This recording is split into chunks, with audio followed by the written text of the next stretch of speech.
நாட போறோம், பனைக்கு துணையா நிற்க போறோம். வேர் முதல் நுனி வரை பயனளிக்கும் பூலோகத்தின் கற்பகதரு மரமே, பனை மரமே, பனை மரமே, பார் போற்றும் பனை மரமே. சங்ககால நூல்களிலும் உனது பெருமை கடலளவு பாடப்பட்டுள்ளது. தமிழரின் வாழ்வியலோடு திங்கி பிணைந்த பனை மரமே, பனை மரமே, பார் போற்றும் பனை மரமே.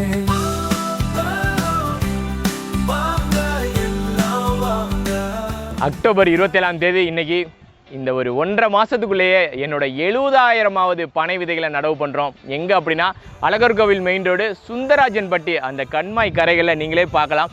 இன்றைக்கி மாவட்ட வனத்துறையோடு இணைஞ்சு லதா மாதவன் கல்லூரியோட NCC பசங்க வந்திருக்காங்க. ஸோ எப்பயுமே ஒரு இளைய தலைமுறையோட பணியாற்றுறதே ஒரு மிக சிறப்பான விஷயம்.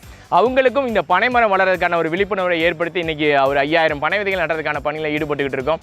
விரைவில் இந்த பாண்டிய நாடை நான் பல முறை சொல்லியிருக்கேன், ஒரு பனைமர நாடாக மாற்றுறதான் என்னோட முதல் வேலையை. ஒரு பசுமை மாவட்டமாக, ஒட்டுமொத்த இந்தியாவுக்கே ஒரு முதன்மையான ஒரு மாவட்டமாக, ஒரு பசுமை மாவட்டமாக மாற்றுறதே என்னோட மிகப்பெரிய லட்சியம். என் அடுத்த தலைமுறைக்கான ஒரு வளமான வாழ்வு. நான் உங்களில் ஒருவன் சோழன் உபேந்திரன்.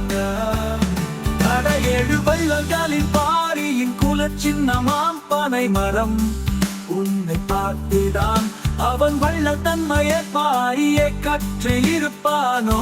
பனை மரமே, பனை மரமே, பார் போற்றும் பனை மரமே. 7 வள்ளல்களின் ஆரியின் குல சின்னமாம் பனை மரம் உன்னை பார்த்துதான் அவன் வள்ளல் தன்மையை பாரியை கற்று இருப்பானோ. பனை மரமே, பனை மரமே, பால் போற்றும் பனை மரமே.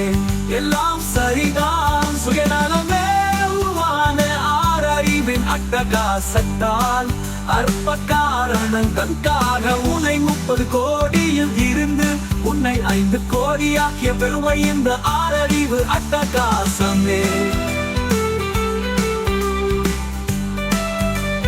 உன்னை காப்பதான் யார் யார் யார்? நாங்கள் இருக்கிறோம், நாங்கள் இருக்கிறோம். உன்னை பாதுகாக்க பனைக்கு துணை நிற்போம். பாண்டிய தேசத்தை பனைமர தேசமாக்குவோம். என் அடுத்த தலைமுறை தம்பி தங்கைகளை வழி நடத்துவதில் பெருமை கொள்கிறேன். பாலர்கள் சோழன் குபேந்திரன் பனைக்கு துணை நிற்போம். நமது பாரம்பரியம் பாதுகாப்போம்.